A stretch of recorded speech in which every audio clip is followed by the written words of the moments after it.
विश्वामित्र जी के साथ थे। भगवान श्री राम लक्ष्मण जी को लेकर जनकपुर में प्रवेश हुआ। विदेह नगर में प्रभु का शुभागमन हो गया। भगवान देह धारण करके आए हैं, नगर विदेह का है। विदेह नगर में प्रभु का शुभागमन, बहुत सुंदर, ऐसा दिव्य नगर। पुर नर नार सुभग शुचि संता धर्मशील ज्ञानी गुणवंता, ऐसी नगरी है। और जहाँ विदेह रहते हो, जगन माता जहाँ विराजमान हो, वहाँ तो सब शुभ ही शुभ होंगे, सुंदर ही सुंदर होंगे।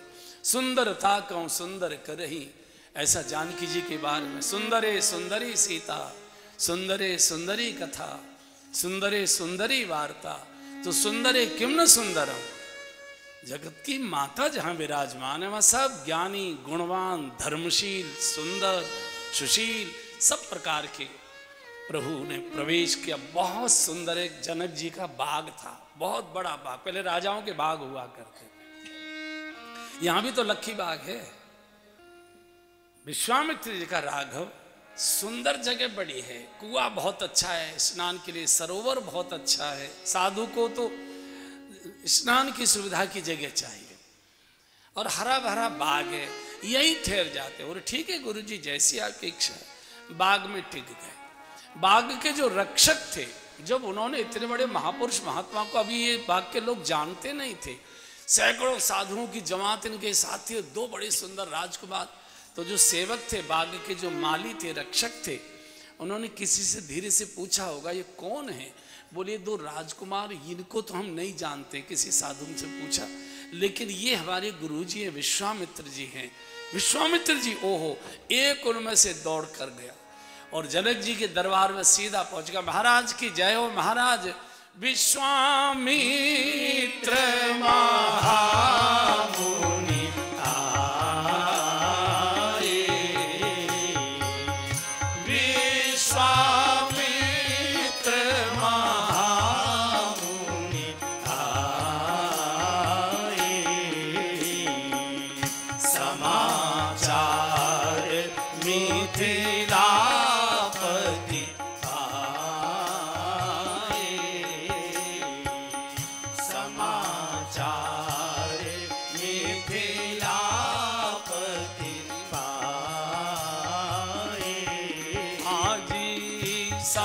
समाचार मिथिलापति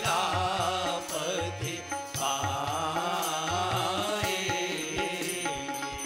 समाचार मिथिलापति पाए। महाराज विश्वामित्र मुनि पधारे हैं, और ये जनक जी तो गदगद हो गए। आवागमन नहीं था, जनकपुर और अयोध्या का बोलचाल नहीं थी। जनकपुर में और अयोध्या में बोलचाल नहीं थी। दोनों में बड़ी पुरानी दुश्मनी जैसी थी, विरोध था, दोनों की दूरी बहुत थी। भगवान ने दो रूप लिए। एक रूप से जानकी जी के रूप में जनकपुर में अवतार ले लिया, एक रूप से राम रूप में अयोध्या में अवतार ले लिया। और वर्षों की युगों की जो खाई थी, भगवान ने विवाह के माध्यम से पाट ली। वैवाहिक संबंध सबसे ज्यादा मजबूत संबंध हुआ करता है। तो सब, और विश्वामित्र जी की और वशिष्ठ जी की बोलचाल नहीं थी, वो भी भगवान के माध्यम से ही हुआ। भगवान ने ही, वशिष्ठ जी विश्वामित्र जी की बोलचाल नहीं थी, बहुत पुराना झगड़ा था, इस समय का वो विषय नहीं। तो विश्वामित्र महामुनि पधारे अपने सेवक सचिव छोटे भाई को लेकर। स्वागत फलों की टोकरी वोकरी है, वो उस समय स्वागत का यही तरीका था, वही अब तक चला आ रहा है। साधु से मिलने जाते हैं तो फल आदि आदि आदि कुछ न कुछ। साधु से मिलने कभी खाली हाथ मत जाइए, कोई न कोई जो सबसे सस्ते फल हों वो ले जाओ। कुछ न मिले तो कई दिनों से जो फ्रिज में केले काले पड़ गए वो नहीं ले जाओ। चूंकि आप जब साधु के पास जाते हैं तो आपकी अपेक्षा रहती है कि महाराज जी कोई प्रसाद दें।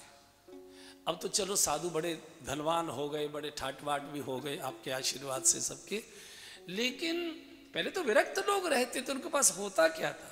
तो जो आप ले जाएंगे उसी में से वो आपको भी दे देंगे, वो औरों को भी दे देंगे। क्योंकि साधु, राजा भी साधु के हाथ की 2 इलायची दाने लेता है, पहले सिर माथे लगाता है। एक छोटा सा कोई फल भी दे देगा, इतना सा सेब दे देगा आड़ा तिरछा सा, उसे भी लेकर जाता है घर में, सबको प्रसाद बांटता है। साधु के हाथ का प्रसाद बहुत पवित्र हो जाया करता है। तो साधु के पास कभी खाली मत जाइए, लेकिन वही लेकर जाइए जिसे आप पाते हैं। जिन सेवों को आप स्वयं अपने लिए लाते हैं उन्हीं में से एक आधा ले जाइए, नहीं तो वो दान के अलग होते हैं और खाने के अलग होते हैं, दोनों प्रकार के अलग होते हैं। दान की चीजें अलग होती है ना। अभी आपने नवरात्रि की है ना, नवरात्रि तो सबने ज्योत जलाई होंगी, तो घी खरीदने गए होंगे। घी है असली, हाँ दुकानदार मुझे काय के लिए चाहिए, घर के लिए चाहिए क्या पूजा के लिए चाहिए? अब आप कभी प्रश्न नहीं करते भी, असली तो असली होता है, चाहे घर के लिए हो चाहे पूजा के लिए हो। तो जो घर का है वो तो 2500 रुपये किलो है, और जो पूजा का है वो 450 रुपये किलो है। और आप उसे ले आते हैं और कहते हो देवी आशीर्वाद नहीं दे रही, देवी थप्पड़ नहीं मार रही, यही क्या काम कर रही है? आपको मालूम नहीं है कि 450 रुपये में असली घी नहीं आ सकता है, फिर ये 2500 में क्यों दे रहा है? ये क्या है फिर? तो हम भी वही चीजें ले जाते हैं जो नोट कहीं नहीं चलता, बच्चे ने फाड़ दिया, दीपक किलो में जल गया, गल गया, आरती में चढ़ाए आएंगे। आशीर्वाद अच्छा ही मिलेगा, उसकी चिंता मत करो। हम तो कहते भी हैं जो अभी और घर में रखे हो, 2 दिन और कथा चलेगी, चढ़ा दो यहाँ उसको। हाँ, लेकिन हमेशा देखिए वस्तु से आशीर्वाद नहीं मिलता है, साधु ब्राह्मण के हृदय की प्रसन्नता से आशीर्वाद मिलता है। हम अपने लिए जो खरीदते हैं, पंडित जी को अगर दान देना होगा तब बेचारों को ऐसा अंगोछा खरीदेंगे कि वो शरीर पहुंच भी नहीं सके, कपड़ा तो बदल ही नहीं सकता है वो, इतना छोटा कपझन्ना सा, ऐसा वैसा, अच्छी से अच्छी चीज। यहाँ के ब्राह्मण जब जब आपकी वस्तु का उपयोग करे तब तब स्याह कर आशीर्वाद दे आपको। कमाल के व्यक्ति है, बहुत अच्छे व्यक्ति है, बड़े धर्मात्मा है, क्या वस्तु देते हैं। आशीर्वाद वस्तु का नहीं होता है, आशीर्वाद हृदय की प्रसन्नता का होता है। तो फलों के टोकरे बड़े तैयारी के साथ आए, साष्टांग प्रणाम किया। ऋषिवर, मुझे तो अपना कोई पुण्य और सत्कर्म नहीं याद आ रहा है जिसके कारण से आपका शुभागमन मेरे नगर में हुआ। मुझे लगता है कि मेरे पुरखों ने, पूर्वजों ने कोई जरूर सत्कर्म पुण्य किए हैं, उन्हीं के परिणाम स्वरूप, उन्हीं के फल स्वरूप आपका शुभागमन मेरे नगर में, मेरी भूमि को आपने पवित्र कर दिया। स्वागत सत्कार ऐसे बैठे थे। और कहो राजन कैसा चल रहा है? जब जनक जी का काफिला आ रहा था बाग में, चूंकि जब प्रधानमंत्री, मुख्यमंत्री, मंत्री तो उनका काफिला होता है, सुरक्षा गार्ड पहले चलते हैं बड़ा, तो समझ गए थे।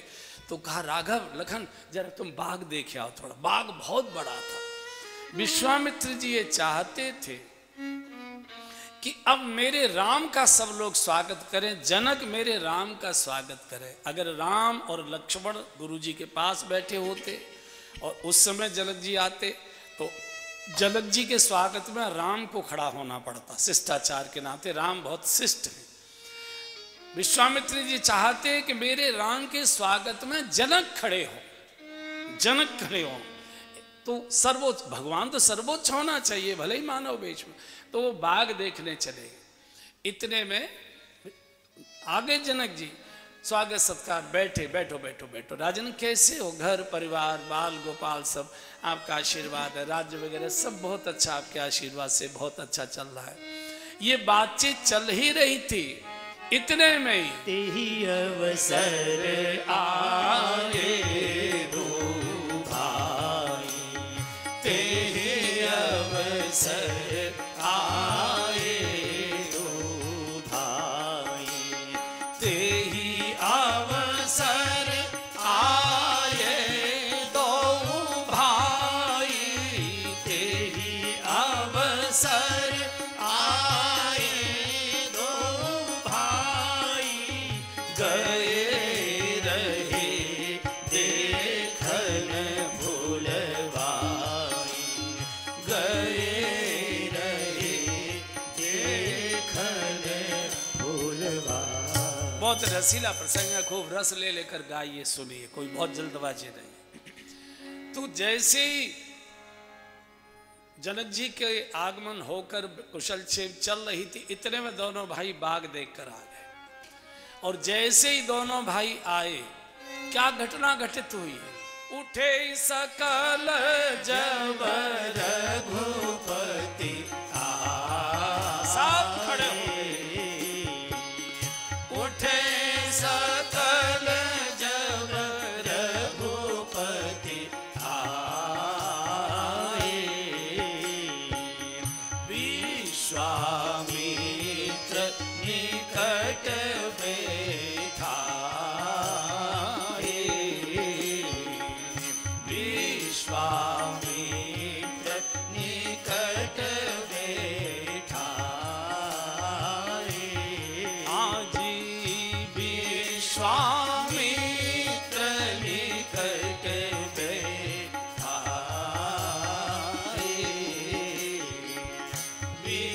विश्वामित्र निकट बैठा।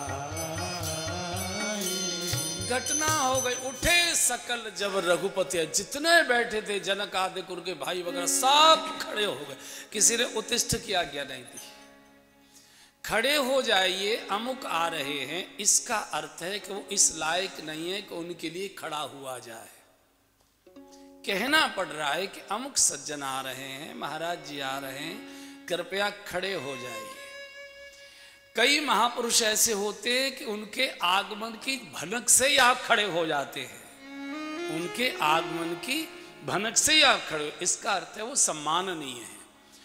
ये माननीय है, इनको मनवाया जा रहा है। सम्माननीय नहीं है, माननीय है। उठे सकल जब रघुपति आए, विश्वामित्र जी का हृदय गदगद हो गया, नेत्र डबडबा गए। पास बैठा लिया, विश्वामित्र निकट बैठाए।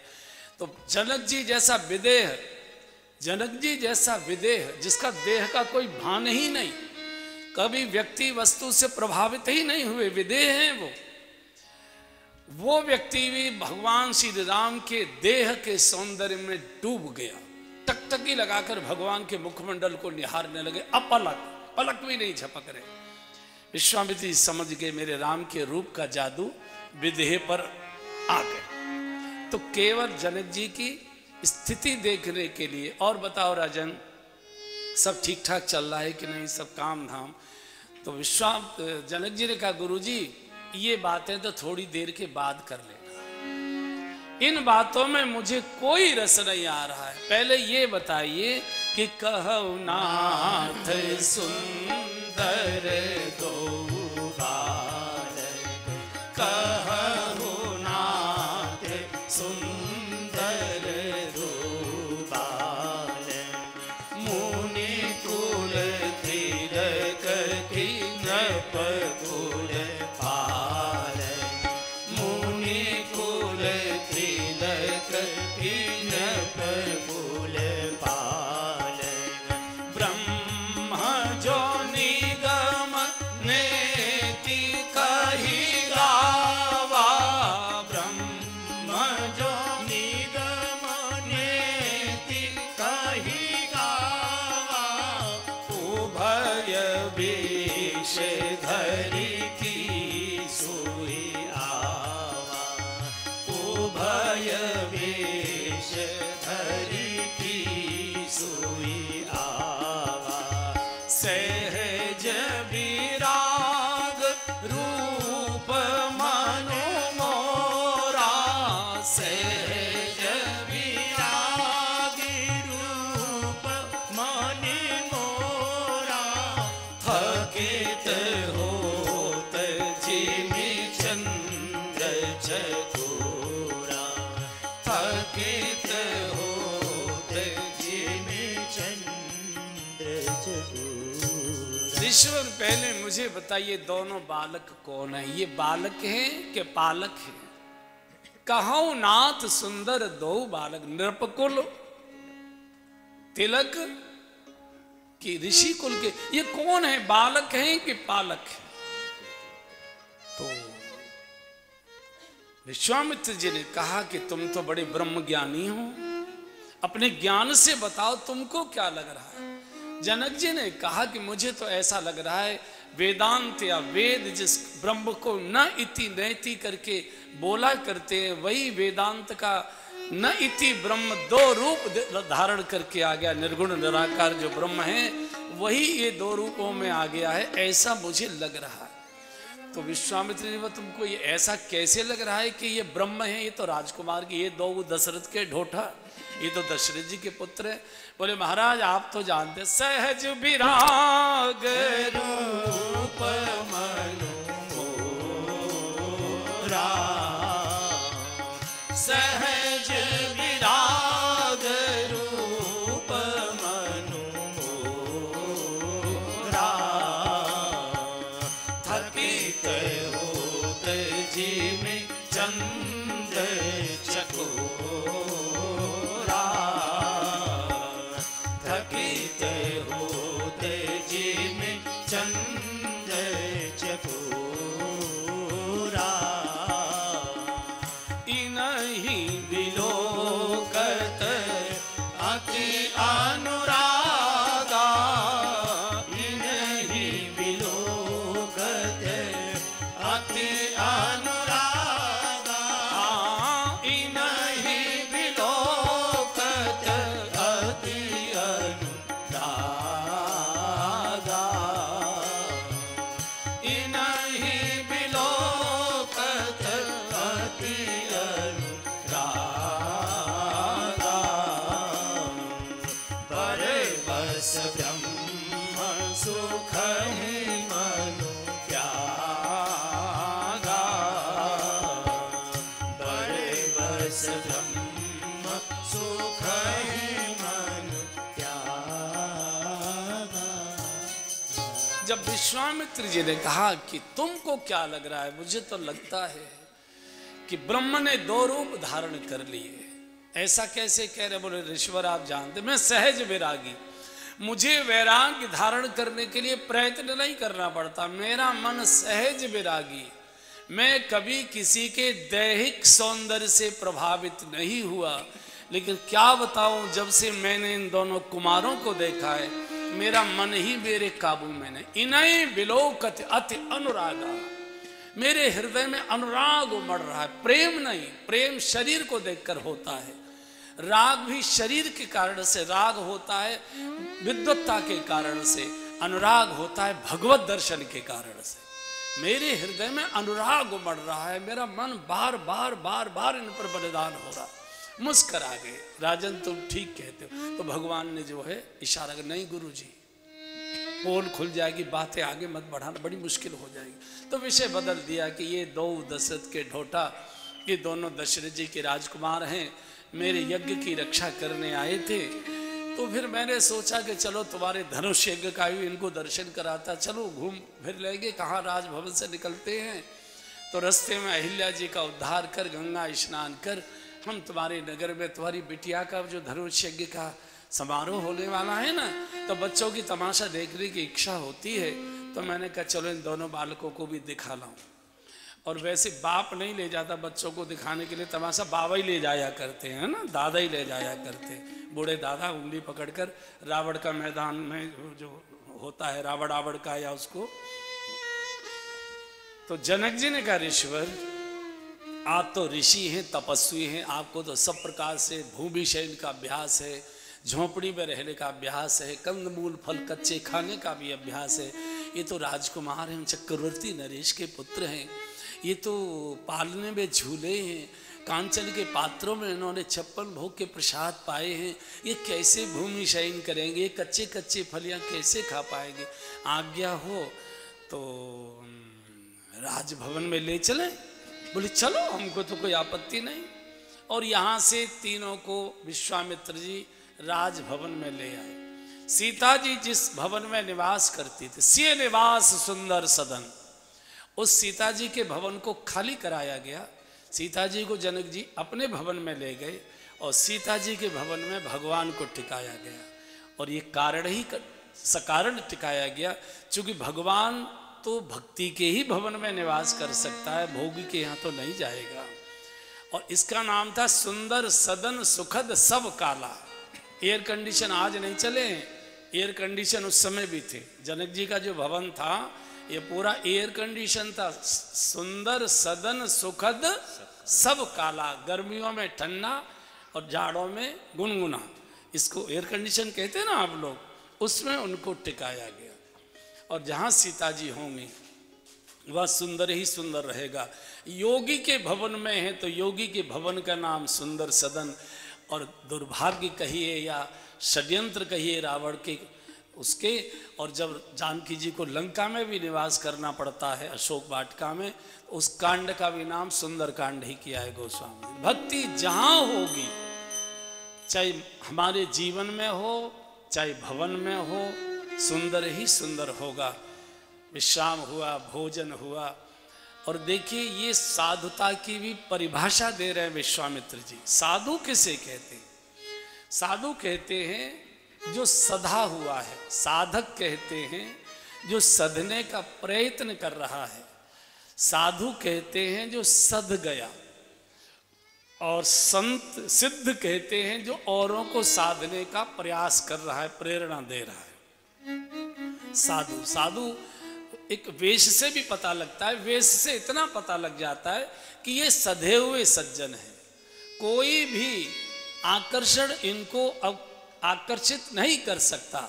हम लोग शाखा में गीत गाया करते थे, इसी के विषय में गा लो। सज धज कर आवे आकर्षण, सज धज कर आवे आकर्षण,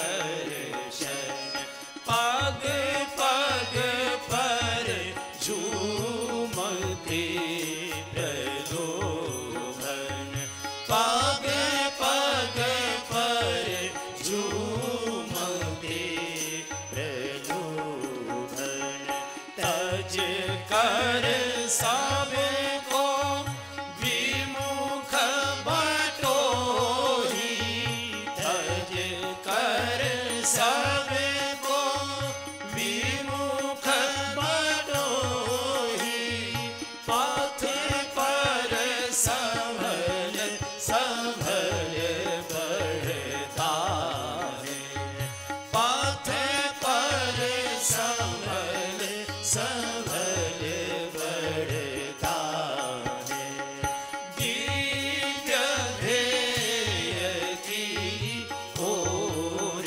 तपस्वी, दिव्य ध्येय की ओर तपस्वी, जीवन भर अविचल चलता है, जीवन भर अविचल चलता है। ये है साधु जो सद गया, किसी प्रकार का आकर्षण विकर्षण, किसी प्रकार का गाली गलौच मान अपमान उसे हिला नहीं सकता, डिगा नहीं सकता, विचलित नहीं कर सकता। और वेश उसका एक संकेत है, एक प्रतीक है, हाँ ये सधे हुए होंगे।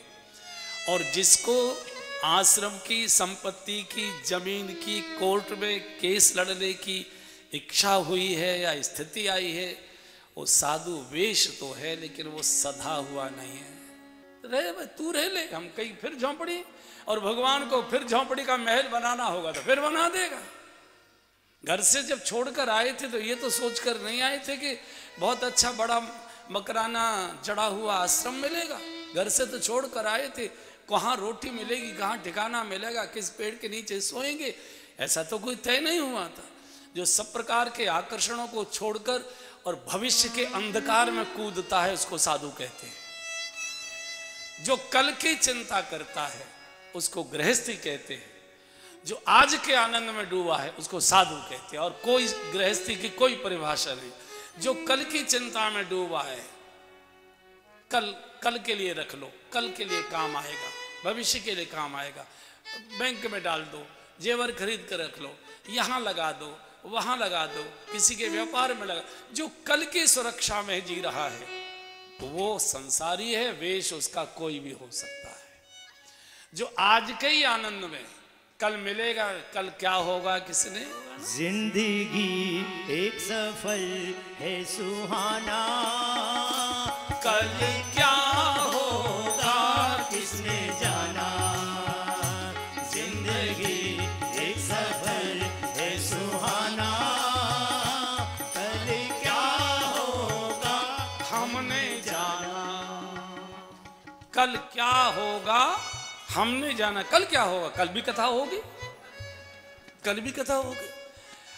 अगर हम व्यथा में होते तो कल भी व्यथा आएगी, कल भी व्यथा के लिए रोएंगे।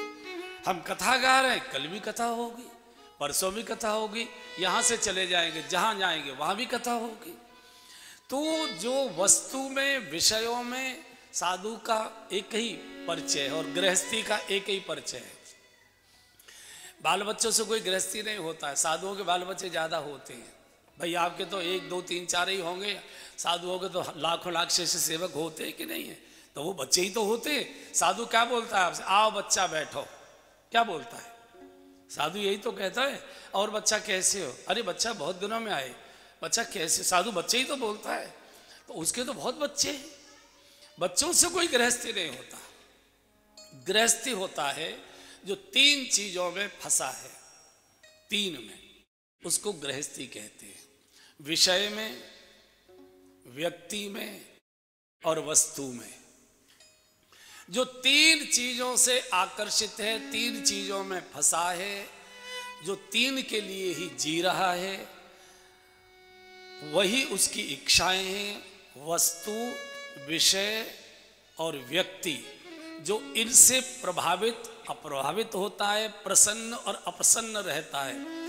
वस्तु मिल गई, प्रसन्न हो गए, कोई उठा कर ले गया, रोने लग गए। विषय भोग की तृप्ति हो गई, प्रसन्न हो गए, विषय भोग नहीं हुआ तो भटकने लगे। व्यक्ति था साथ में तो बड़े प्रसन्न थे, छोड़कर चला गया, मृत्यु हो गई, हाय हाय करने लगे।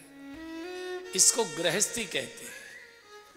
गृहस्थी का मतलब ये नहीं है कि जो घर में रहता है, गृहस्थी माने जो विषय, वस्तु और व्यक्ति में उलझा है वो संसारी है, और जो विषय, वस्तु और व्यक्ति से ऊपर उठ गया, चले जाओ, आए थे बहुत अच्छा, रहे बहुत अच्छे, गए बहुत अच्छा।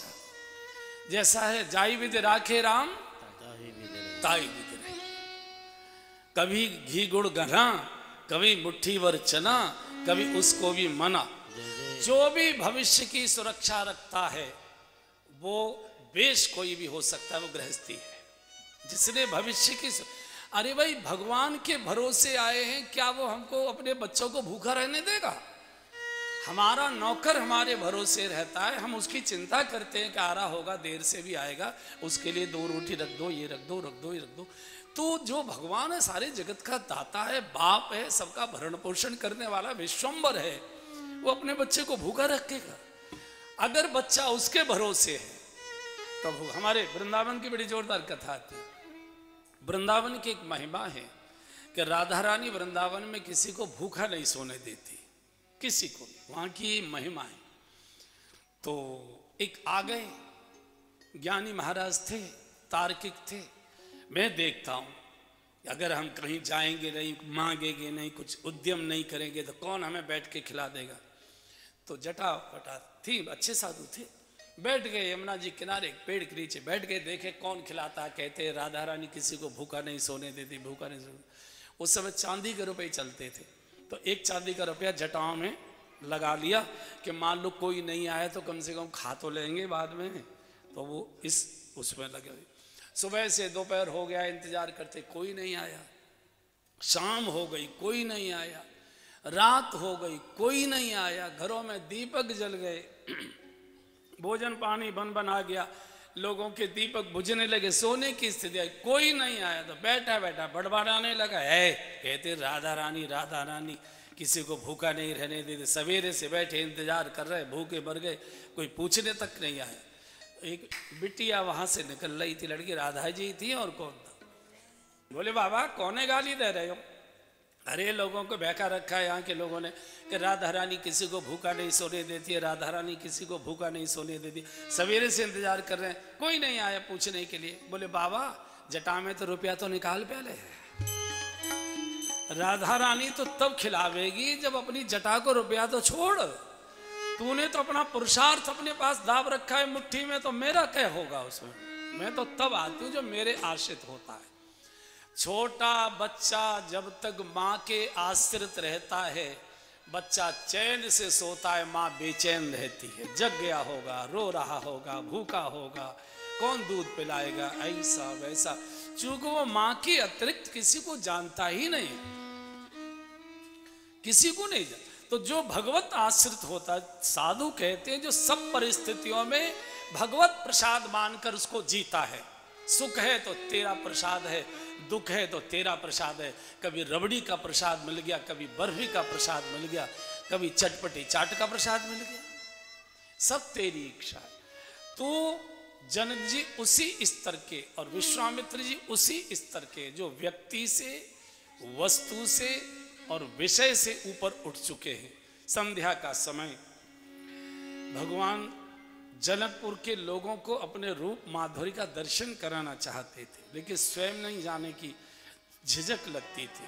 तो कहा गुरुजी, लखन हृदय लाल सा विशेष, लखन हृदय लाल सा विशेष, लखन हृदय लाल सा विशेषी, लखन हृदय लाल सा विशेषी, जाई जनकपुर आई देखी, जाई जनकपुर आई देखी।